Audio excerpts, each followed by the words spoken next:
Salam sejahtera Malaysia, denyut nadi suara rakyat bergema di channel ini. Jangan lupa tekan butang subscribe, like dan share. Malaysia kita punya, cintai Malaysiaku, kita jaga kita.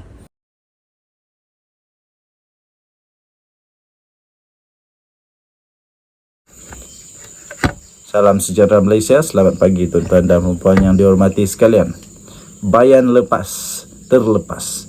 Ini semua salah Mahyadin yang tidak benar-benar mengutamakan PAS. Meskipun PAS melalui Setiausaha Agungnya Taqiyuddin Hasan sudah pun meminta maaf dan menyatakan parti itu tidak merestui tindakan menghalau Presiden Gerakan iaitu Dominic Lau dalam satu program kempen PN di Tasik Gelugor 2 hari lalu. Perbuatan mereka itu secara umumnya adalah suatu yang boleh difahami dan munasabah di sifatnya. Segala-galanya berpunca kerana ada ahli-ahli PAS tidak puas hati apabila Lau diletakkan bertanding di Dun Bayan Lepas, satu kawasan majoriti Melayu di Pulau Pinang pada PRN ini. Lau sendiri dikatakan memang mengidam kawasan tersebut kerana merasakan ia kawasan selamat dan mudah menang baginya. Gerakan adalah suatu parti pelbagai kaum yang didominasi oleh kaum Cina yang kedudukannya mirip seperti DAP. Maka kenapa gerakan sibuk nak bertanding di kawasan Melayu? Bukankah peranannya ialah untuk berlawan dengan DAP dan bertanding di kawasan Cina? Dengan komposisi pengundi Melayu di Bayan Lepas adalah kira-kira 65%, malah sejak kawasan berkenaan wujud pada tahun 1959 lagi, majoriti adunya adalah Melayu kecuali pada PRU 7, 8 dan 9, ianya diwakili oleh wakil rakyat kaum Cina daripada gerakan, dan pada PRU 10 diwakili MCA. Memang logiknya kawasan itu wajar ditandingi wakil Melayu pada PRN kali ini. Dalam hal ini disebabkan PAS agak berpengaruh dan buat kerja di situ, maka PAS lah yang sepatutnya bertanding. Tambahan lagi, sejak PRU 11, 12, 13 dan 14, wakil rakyat yang terpilih adalah Melayu belaka. Kenapa sekarang PN mahu memberi kerusi itu kepada gerakan? Kenapa tidak diletakkan calon Melayu di Bayan Lepas dan biarkan gerakan sebagai parti sebuah kaum yang didominasi oleh kaum Cina berlawan dengan DAP di kerusi-kerusi majoriti Cina? Apatah lagi, PH pun meletakkan calon Melayu dengan mempertaruhkan semula adun sedia ada, iaitu Azrul Mahazir Aziz mempertahankan kerusinya di Bayan Lepas. Jadi di mana logiknya PN memilih Lau diletakkan di Bayan Lepas? Tidak lain yang bersalah di sini ialah Mahyadin Mat Yassin selaku pengerusi PN yang gagal mempertahankan kepentingan Melayu dalam membuat keputusan. Sebaliknya, lebih memberi muka pada gerakan yang didominasikan oleh kaum Cina berbanding PAS. Kalau Mahyadin benar-benar mengutamakan PAS dan sedar kebangkitan gelombang hijau adalah penyumbang kepada kekuatan PN, perkara ini pasti boleh dielakkan. Kepada penyokong PAS di Bayan Lepas yang kecewa kerana kerusi itu diserahkan kepada gerakan, tak perlu rasanya ditunjuk ajar apa yang perlu dilakukan pada 12 Ogos nanti. Pokoknya jika Lau menang, bakal selama-lamanya selagi gerakan bersama PN, kerusi itu akan menjadi warisan turun-temurun buat mereka. Selama-lamanya lah juga PAS akan melopong dan melepas. Hanya jika Lau kalah sajalah yang boleh membuka peluang kepada PAS untuk memperoleh semula kerusi Bayan Lepas dalam PRU seterusnya pada 5 tahun akan datang. Ditulis oleh Sabudin Hussein, 4 Ogos 2023, diterbitkan di sabudin.com.net. Dan nadi suara rakyat bergema di channel ini. Jangan lupa tekan butang subscribe, like dan share. Bye-bye. Salam sejahtera Malaysia, denyut nadi suara rakyat bergema di channel ini. Nampaknya ramai orang sekarang ni mimpi di siang hari. Jangan mimpi Anwar akan jatuh pada bulan 8 ini. Kalau dengar ucapan-ucapan PN, pemimpin-pemimpin PN ketika kempen PRN sedang berlangsung sekarang ini, tiada lain yang paling popular yang keluar daripada mulut-mulut mereka ini adalah melainkan mereka menggembar-gemburkan Anwar Ibrahim kononnya akan jatuh pada bulan 8 Ogos ini. Daripada lah Mahyadin Yassin, Azmin Ali lah, Sanusi Madnor lah dan sejumlah ramai lain lagi, itulah naratif yang sedang mereka bina sebagai kononnya jajaan agar pengundi di 6 negeri memberi sokongan kepada PN pada 12 Ogos nanti.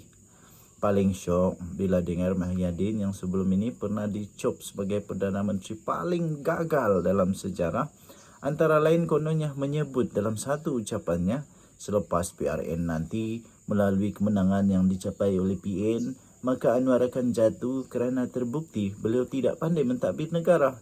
Katanya, lucu juga bila seorang Perdana Menteri yang paling gagal dalam sejarah Malaysia berkata Anwar tak pandai mentadbir negara. Jadi, siapa yang pandai mentadbir negara? Mahyadin kah? Kenapa dia dicop sebagai Perdana Menteri paling gagal lalu dia pandai mentadbir negara?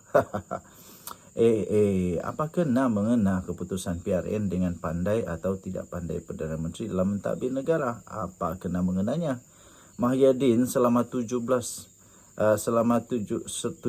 jadi Perdana Menteri yang dicop paling gagal sebelum ini. Adakah beliau pandai sangat mentadbir negara? Kemudian disebabkan para pemimpin PN tidak berhenti-henti bercakap Anwar akan jatuh pada bulan 8, iaitu selepas berakhirnya PRN pada 12 Ogos, ahli dan penyokong PN pun turut sama gairahlah menjajah naratif yang serupa. Mereka ni tak tahukah PRN dan PRU tu jauh bezanya? Bila berjumpa dengan kita, mereka mula sibuk bertanya, betulkah Anwar akan jatuh bulan 8 ini? Hairankan. Mereka yang nak jatuhkan Anwar, tapi mereka pula yang bertanya kepada kita, betulkah Anwar akan jatuh? Apakah tanda semua itu? Ini tidak lain tidak bukan hanya menunjukkan bahawa mereka sendiri tidak pasti sama ada Anwar akan jatuh atau tidak.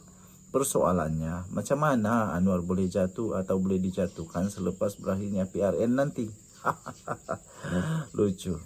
Berkurangkah majoriti 2/3 atau kedudukan 148 ahli-ahli parlimen yang menyokong kerajaan perpaduan daripada dulu yang Maha Mulia Seri Paduka Baginda yang di-Pertuan Agong, kerajaan perpaduan ini dan Anwar, katalah jika PN menang 4 atau 5 negeri pada PRN nanti, apa kena mengenanya dengan 148 ahli parlimen ini? Malah kalau ke-6 negeri sekalipun berjaya disapu bersih oleh PN, celah mana Anwar boleh tumbang kerananya? Pertama, PRN adalah bertujuan untuk membentuk kerajaan negeri, bukan menentukan jatuh bangun Perdana Menteri. Suara atau undi adun tidak laku di parlimen dan oleh itu tiada keputusan PRN yang boleh menyebabkan jatuhnya Anwar.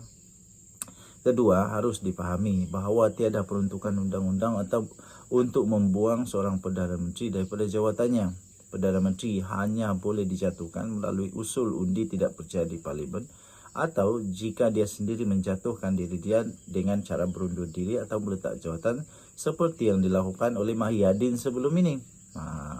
Selagi seorang Perdana Menteri itu tidak dijatuhkan melalui usul undi tidak percaya di parlimen atau beliau sendiri meletak jawatan, dia akan terus kekal sebagai Perdana Menteri sehinggalah parlimen dibubarkan. Ketiga, oleh sebab sekarang ini Akta Lompat Parti telah berkuat kuasa, ini bererti ahli parlimen tidak laku lagi untuk menjajah akuan bersumpah mereka bagi menyokong siapa. Semua ahli parlimen tertakluk kepada keputusan parti tentang arah tuju sokongan mereka. Begitupun jika ada usul undi tidak percaya dibentangkan di parlimen, ahli-ahli parlimen bebas memberikan sokongan mereka. Jadi, selepas PRN ini, apa sekalipun keputusan pilihan raya itu, sementara memang tidak mustahil untuk menjatuhkan Anwar sebagai Perdana Menteri, ia tetap memerlukan pembentangan usul undi tidak percaya di parlimen. Beranikah PN membawa usul tersebut?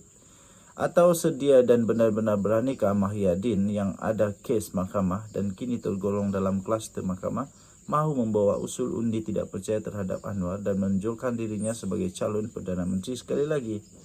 Jika tiada yang berani membawa usul atau kalau bawa usul pun tapi tidak menang, bermakna Anwar akan kekal Perdana Menteri sehingga PRU 16 atau sehingga tahun 2027 akan datang. Ketika itu kira-kira 4 tahun dari sekarang, mana tahu entah-entah Mahyadin masuk penjara lebih dulu. Penyudahnya nanti jangankan di alam realiti, di dalam mimpi pun Anwar tetap tak berjaya dijatuhkan. Sabudin Hussein, 4 Ogos 2028, diterbitkan di sabudin.com.net. Kita jumpa lagi. Selamat pagi Malaysia. Bye-bye.